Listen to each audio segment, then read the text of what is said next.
Hi friends, welcome back Anjali voice. स्वागत है आपका मेरे चैनल पर। और आज मैं एक मजेदार कहानी के साथ आई हूँ जिसका शीर्षक है मॉडर्न बहू। तो बिना देरी के शुरू करते हैं अपनी कहानी। काजल ऑफिस से निकल रही होती है, तभी उसके घर से फोन आता है कि घर आते टाइम पनीर लेती आना। तो काजल बोलती है, मम्मी जी मेरे रास्ते में कोई ग्रोसरी स्टोर नहीं है, मैं कैसे लाऊंगी, आप अनिकेत से मंगा लीजिए। तो सास बोलती है, बस मेरा बेटा ही सारा काम करता रहे, वो घर से काम करता है इसलिए उसकी कोई वैल्यू नहीं है। थोड़ा सा काम तुम्हें क्या बताती, तुम्हारी नखरे हो गई। तो काजल बोली, मम्मी जी मैं ले आऊंगी पनीर, और कुछ भी लाना है क्या। तो सास बोलती है, नहीं नहीं बाकी मैं देख लूंगी। और वो फोन रखकर सीधा अनिकेत के बेडरूम में पहुंच जाती है और कहती है, मैंने तुम्हें पहले ही कहा था कि नौकरी वाली लड़की नहीं चाहिए, लेकिन तूने नहीं मानी। अब जरा सा काम बोलो तो छुपते ही कहती है कि अनिकेत से मंगा लो। हमने कभी अपनी सास के सामने जबान नहीं खोली। अनिकेत कहता है, मम्मी क्या लाना है, मैं ला देता हूँ। तो सास कहती है, नहीं नहीं तू कुछ नहीं करेगा, वो ही लाएगी, अगर नहीं संभाल सकती तो छोड़ दे नौकरी। इतना सुनकर ममता तेजी से मुड़कर किचन की ओर चल देती है। काजल पनीर लेकर घर पहुंचती है और देखती है कि उसकी सास अपने बेडरूम में है। वह जल्दी से बेडरूम में जाकर उन्हें पनीर दे दिया। तो उसकी सास कहती है, मैं कब से तैयारी करके बैठी हूँ, तेरे ससुर से जल्दी खाना खा लेते हैं, आप पनीर आया है, कब सब्जी बनेगी, हम तो भूखा ही मर जाएंगे। काजल की आंखों में आंसू आ जाते हैं। काजल कहती है, माँ जी आप बैठिए, मैं 5 मिनट में खाना बना देती हूँ। काजल जल्दी किचन में पहुँचती है, हाथ धोकर खाना तैयार करने लगती है। सबको खाना खिलाकर सारा काम निपटाने के बाद अपने बेडरूम पहुँचती है। वह थक कर चूर हो जाती हैं और कपड़े बदलकर सोने की तैयारी करती हैं। अनिकेत कहता है, काजल मैं जानता हूँ सब कुछ मैनेज करना बहुत कठिन होता जा रहा है तुम्हारे लिए, तुम चाहो तो नौकरी छोड़ सकती हो। काजल बोलती है, अनिकेत ये मेरे कैरियर का सवाल है, घर बैठकर क्या करूँगी मैंने शादी से पहले ही आपको बता दिया था कि मैं नौकरी करूँगी। अनिकेत कहता है, मैं मना नहीं कर रहा हूँ, लेकिन इतना वर्कलोड, फिर घर का काम, तुम्हारी सेहत ठीक नहीं रहेगी। काजल कहती है, मम्मी जी को भी तो समझना चाहिए, एक मेड तब तक नहीं रख ले देती, सारा काम बहू से ही करवाना है, जब हम कमा रहे हैं तो एक मेड तो अफोर्ड कर सकते हैं ना।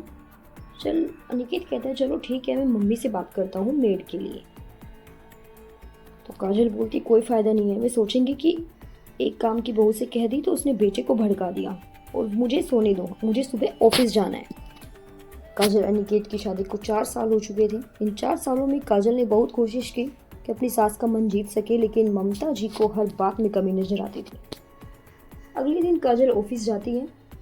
वो लंच में अपने डेस्क पर बैठकर खाना खा रही होती, तभी स्वीटी उसके पास आती है। कहती, क्या बात है, अकेले बैठकर लंच कर रही है, लगता है तेरी सास ने आज कुछ स्पेशल रखा है तेरे टिफिन में। तो काजल कहती है, ऐसी कहाँ है मेरी किस्मत, या तो खुद बनाना पड़ता है, सुबह सबके लिए नाश्ता, फिर खाना, और वही सब शाम को। स्वीटी कहती है, तुझे अपने ससुराल वालों से बात करनी चाहिए, या तो मेड रखे या तुझे काम करने में हेल्प करे। काजल कहती है, कई बार कोशिश कर चुकी हूँ, कोई फायदा नहीं हुआ। स्वीटी कहती है, तेरे पति को भी तो कुछ दिखाई नहीं देता।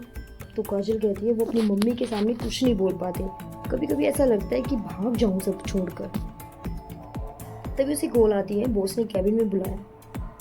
बॉस बोला, काजल जिस प्रोजेक्ट पर तुम काम कर रही थी उसमें कुछ प्रॉब्लम आ रही है, उसे ठीक करने के लिए 1 वीक के लिए तुम्हें बेंगलोर जाना पड़ेगा। काजल कहती है, सर मैं कैसे जा सकती हूँ। बॉस बोलता है, तुम चाहो तो किसी को अपनी हेल्प के लिए ले जा सकती हो, जिसे भी चाहो, लेकिन प्रोजेक्ट कंपनी के लिए ज़रूरी है, हम रिस्क नहीं ले सकते, वहाँ जाकर तुम्हें सब ठीक करना है। ऑनलाइन सपोर्ट से काम नहीं चल रहा, क्लाइंट ने बोला है कि प्रोजेक्ट कैंसिल हो जाएगा। काजल कहती, ठीक है सर, कब जाना है, मैं अपने साथ स्वीटी को ले जाना चाहती हूँ, उसने भी इस प्रोजेक्ट पर काफ़ी समय से काम किया है। काजल शाम को घर आकर अनिकेत को सब बता दी है। अनिकेत कहता है, ठीक है कोई बात नहीं, बस एक बार मम्मी को बता देना। काजल सास को बताने के लिए उनके कमरे में जाती है।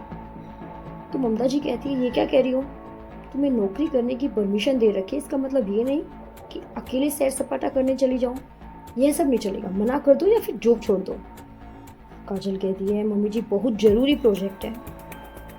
तो उसकी सास बोलती है, हमने दुनिया देखी है, ये सब बहानेबाजी है, और हम अच्छे से जानते हैं कि तुम बहाना कर रही हो। काजल कहती है कि मैं बहाना नहीं बना रही हूँ, आप जो समझो, लेकिन मुझे जाना पड़ेगा। काजल ये सब कह के बेडरूम से बाहर आ जाती है। तो उसकी सास पीछे से उसके पति को डांटने लगती है। या हमें वृद्धाश्रम भेज दो। जब बड़ों की इज्जत ही नहीं है तो क्या फ़ायदा यहाँ रहने का, फिर तुम दोनों सैर सपाटा करते रहना। अनिकेत बोलता है, मम्मी वो सैर सपाटा करने नहीं जा रही, जरूरी काम है, मैं समझता हूँ, मुझे भी कभी कभी जाना पड़ता है। तो ममता जी कहती है, तेरी बात अलग है, बहू ऐसे नहीं जा सकती, तू सोच ले, अगर तुझे अपनी मनमानी चलानी है तो हमें वृद्धाश्रम में छोड़ा। काजल की आंखें आंसू बह रहे थे। दरवाजे पर डोल बैल बजती है। अनिकेत खोलता है। उसकी बहन सुधा को देखकर अनिकेत चौंक गया। अनिकेत बोला, क्या हुआ सुधा, रो क्यों रही है, और इस वक्त सब ठीक तो है? सुधा अनिकेत के गले लगकर रोने लगती है। ममता बोलती है, बेटी क्या हुआ, तू इस वक्त कैसे आ गई, वो भी अकेले? तो वो अपनी माँ के गले लगकर रोती है।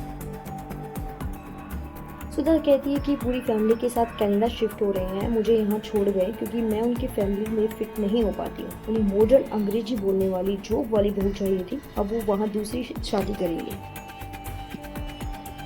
तो ममता जी, हे भगवान, अब तेरा क्या होगा? कैसे लोग घर की लक्ष्मी को छोड़ के पैसों के पीछे भाग रहे हैं? तभी ममता जी की पति सुधांशु जी ने कहा, वाह ममता, एक तरफ बेटी की नौकरी न करने का अफसोस और दूसरी ओर बहू के नौकरी करने का अफसोस, दोनों बातें सही लगती हैं। अपनी बेटी के लिए कुछ और बहू के लिए कुछ और। फिर ममता जी की आंखों में आंसू आ जाते हैं। ममता जी कहती है, काजल मुझे माफ कर दे बेटा, जब मेरी बेटी पर बीती तो मुझे पता लगा, बेटा तू सही था। काजल कहती है, आप चिंता ना करें मम्मी जी, मैं बेंगलोर से आके दीदी की जॉब के लिए कोशिश करूंगी और साथ ही हम केस भी दर्ज कराएंगे। ममता सोच रही होती है, जैसी भी है बहू सबको निभा तो रही है, साथ ही नौकरी और घर दोनों मैनेज कर रही है। काजल सोच रही थी, ससुराल जैसा भी है लेकिन सब साथ है तो थोड़ा एडजस्ट करने में क्या बुराई है। मित्रों, आपको मेरी कहानी कैसी लगी मुझे कमेंट करके जरूर बताना। मेरी कहानी को लाइक करना, सब्सक्राइब करना और अपने दोस्तों के साथ शेयर करना। मिलती हूँ आपसे नेक्स्ट वीडियो में, तब तक के लिए जय हिंद, जय भारत।